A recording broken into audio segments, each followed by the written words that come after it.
अकोल्यामध्ये हल्ला झालेले काँग्रेसचे ज्येष्ठ नेते हिदायत पटेल यांचा मृत्यू झालाय। काल हिदायत पटेल यांच्यावर मशिदीजवळ हल्ला झालेला होता। राजकीय आणि कौटुंबिक वादातून उबेद पटेल या तरुणानं त्यांच्यावर हल्ला केलेला होता। खासगी रुग्णालयात त्यांच्यावर उपचार सुरू होते, मात्र उपचारादरम्यान त्यांचा मृत्यू झालाय। आपले प्रतिनिधी उमेश अलोणे आपल्या सोबत आहेत। उमेश, धक्कादायक बातमी आहे। माधवी, निश्चितच अकोला जिल्ह्याच्या दृष्टीने अतिशय मोठी आणि धक्कादायक अशी ही बातमी आहे। काल दुपारी जेव्हा हिदायत पटेल यांच्यावर त्याच्या मोहाळा गावात उबेद पटेल या तरुणानं हल्ला केला होता, ते मशिदीमध्ये नमाज पडल्यानंतर तिथे बसून ध्यान करत होते आणि उबेदने मागे येऊन मशिदीमध्ये त्यांच्यावर चाकूने प्राणघातक हल्ला केला। त्यानंतर त्यांना अकोटमध्ये दाखल करण्यात आलं उपचारासाठी, मात्र त्यांची प्रकृती चिंताजनक असल्यामुळे रात्रीच त्यांना अकोल्यात दाखल करण्यात आलं होतं। मात्र आज सकाळी 6:15च्या सुमारास उपचारादरम्यान त्यांची प्राणज्योत मालवली। माधवी, हिदायत पटेल हे अकोला जिल्ह्यातल्या राजकारणातलं, समाजकारणातलं आणि सहकार क्षेत्रातलं फार मोठं नाव आहे। 2014 आणि 2019च्या लोकसभा निवडणुकीत ते काँग्रेसचे उमेदवार होते। 2014 मध्ये दुसऱ्या क्रमांकावर होते तर 2019 मध्ये तिसऱ्या क्रमांकावर होते। माधवी, सहकाराची गोष्ट जर केली तर अकोला जिल्हा बँकेवर गेल्या 30 वर्षांपासून संचालक आहेत ते। अकोट बाजार समितीचे सभापती राहिले आणि सध्या अकोट तालुका खरेदी विक्री संघाचे ते अध्यक्ष आहेत। आणि माधवी, सामाजिक याच्यात जर पाहिलं तर हिदायत पटेल यांना अकोला जिल्ह्यात हिदायत पाटील म्हणून ओळखलं जायचं।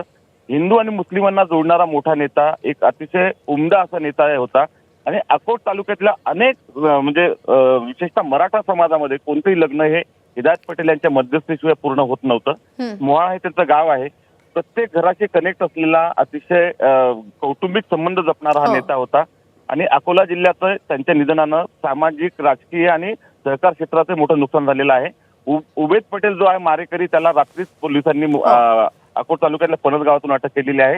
आता दोन्ही म्हणजे त्यांच्या मोहाळा गावात मोठा पोलीस बंदोबस्त लावण्यात आलेला आहे आणि अकोट शहरात पण मोठा पोलीस बंदोबस्त लावण्यात आलेला आहे, कारण त्यांना मानणारा मोठा वर्ग जो आहे। अकोल्यामध्ये आणि त्यासोबतच काँग्रेसच्या गोटामध्ये शोककळा पसरलेली आहे। धन्यवाद उमेश या सगळ्या सविस्तर माहितीसाठी।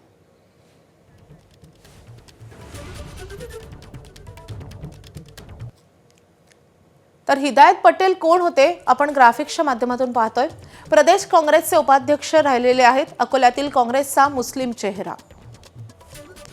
अकोला जिल्हा काँग्रेसचे ते 8 वर्ष जिल्हाध्यक्ष राहिलेत।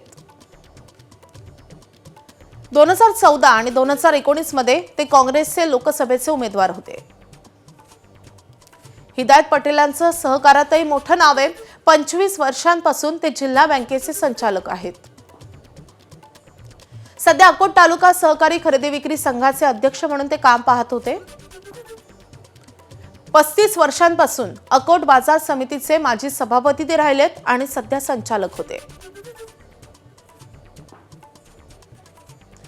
तर काँग्रेसच्या नेत्या यशोमती ठाकूर सध्या आपल्या सोबत आहेत। यशोमतीताई, खूप मोठा धक्का बसलेला आहे। हिदायत पटेल आता आपल्यात राहिलेले नाहीयेत।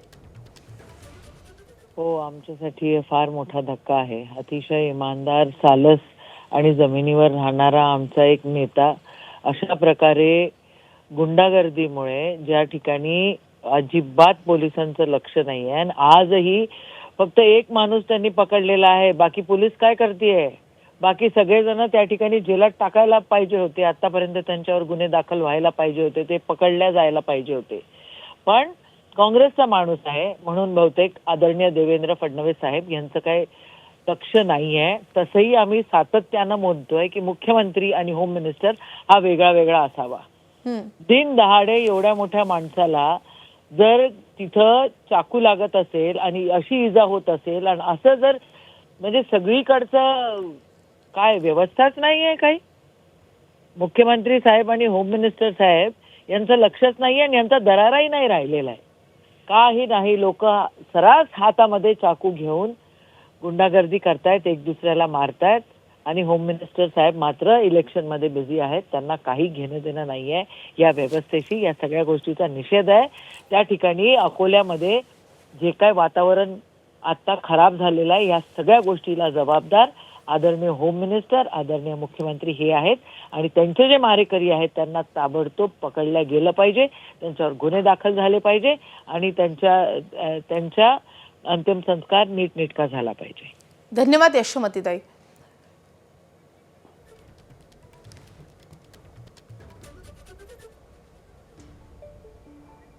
दरम्यान काँग्रेसचे प्रदेशाध्यक्ष हर्षवर्धन सपकाळ यांनी हिदायत पटेल यांच्या निधनावर काय प्रतिक्रिया दिली आपण पाहूया.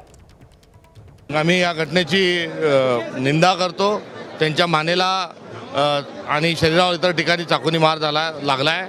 त्यांना रुग्णालयात भरती करण्यात आलेलं आहे. या घटनेचा आम्ही तीव्र शब्दात निषेध करतो आणि ताबडतोब आरोपींना अटक करावी ही आम्ही मागणी करतो.